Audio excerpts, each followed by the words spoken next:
हमारा next question है, ध्यान से देखना, ये हमारा एपी के सवाल है। तो देखो, in an AP if the pith term, जो पीथ टर्म है वो 1/q है और जो उसकी क्यू टर्म इतनी है, तो सम ऑफ पी क्यू टर्म्स का सम हमें ये प्रूव करके दिखाना है। तो ठीक है, हम इसको सॉल्व करते हैं आगे। तो किस तरीके से सॉल्व होगा, जैसे हमें दे रखा है कि,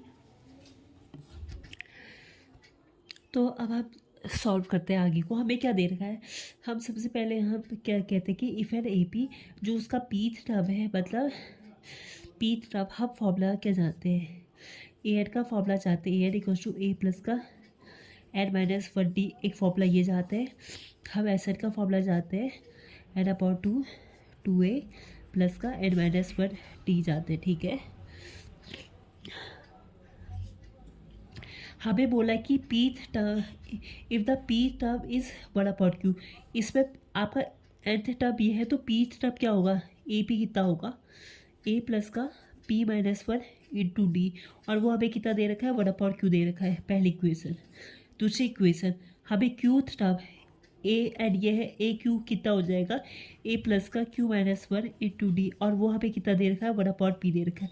दो इक्वेशन हो गई, इन दोनों को घटाए हम ना, ये दो इक्वेशन में से ये दो इक्वेशन को हम सॉल्व करेंगे, हमारा आंसर आ जाएगा। मतलब सॉल्व क्या करना है, हम ना इन दोनों इक्वेशन को सॉल्व करेंगे, ए और डी की वैल्यू निकालेंगे, और तब जाके हम इस वाली इक्वेशन में, सब वाली इक्वेशन में आगे जाके तब सॉल्व करेंगे। सबसे पहले हम इन दोनों इक्वेशन को सॉल्व करते हैं। आप ना इन दोनों को माइनस करो, माइनस करोगे तो ए से ए कटेगा, और आगे क्या आएगा मैं बताती हूँ, p-1 डी माइनस का q-1 इंटू डी बराबर 1/q, ये आपका ये 1/p है, 1/p है। हाँ,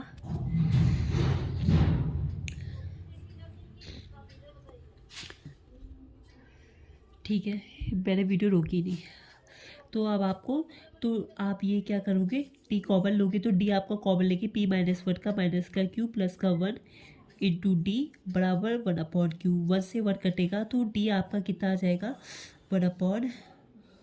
1/q माइनस का 1/p आएगा। हाँ, दोनों को घटा लेना, 1/q माइनस का 1/p, 1/q 1 माइनस का p चल ही रहा है, और ये घट के, ठीक है, और यहाँ पे क्या चल रहा है, इससे ही कट गया, तो p-q बराबर इतना दे रखा है, 1/q माइनस का 1/p। ठीक है, अब आपका क्या बोलते हैं, ये घटाओगे कितना आएगा, एलसीएम ले लो, p-q अपॉन में pq बराबर p-q इंटू डी, आपका ये आ गया, इससे ये कट जाएगा, तो डी आपका 1/pq आ जाएगा। आप इस डी की वैल्यू को यहाँ पुट करोगे, तो आपका ए की वैल्यू भी 1/pq आ जाएगी।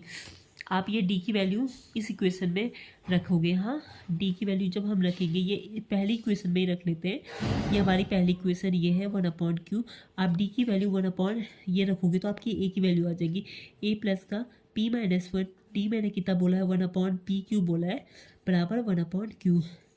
तो ए बराबर 1/q, इसको उधर भेज दोगे, तो p-1 अपॉन में pq, एलसीएम आपका pq आ जाएगा, और इधर किसकी कमी है, p की कमी है, तो ऊपर p से मल्टीप्लाई कर दो, माइनस का p प्लस का 1, ये ब्रैकेट अंदर जाएगा, ये तो माइनस का हो जाएगा, ये प्लस का हो जाएगा, ये आपका कट जाएगा। तो ए की वैल्यू भी मैंने क्या बोला था, ए की वैल्यू भी 1/pq आ गई। ए और डी दोनों बराबर इतना आ रखा है। अब हमसे बोल रहा है कि सम ऑफ फर्स्ट pq टर्म्स का, सम का फॉर्मूला क्या होता है, एस एन का फॉर्मूला ये होता है, तो हम एन की जगह pq रख देंगे। तो सम का फॉर्मूला क्या होता है, एस एन बराबर n/2 2a प्लस का n-1 इंटू डी होता है। एस एन की जगह हमें एस पी क्यू रखना है ना, तो एन की जगह पी क्यू रख देंगे, pq/2, 2 की जगह ए की जगह पी क्यू है, प्लस का n-1 डी की जगह पी क्यू है। यह आ गया आपका, हमें इतना आ गया आपका। ठीक है, एन की जगह पी क्यू रखना है, एन की जगह पी क्यू, यहाँ पे pq-1 आ जाएगा। अब इसको आगे सॉल्व कर दो, तो क्या आएगा आपका, pq/2 ये आ जाएगा, अंदर 2 प्लस का pq माइनस का 1 अपॉन में pq आ जाएगा, और ये एस pq है। अब देखो, इससे ये कट जाएगा, 2 से 2 माइनस होगा, तो 1 प्लस का pq/2 ये आ जाएगा, और हमें यही प्रूव करना था। ठीक है, आई होप आपको समझ में आया होगा।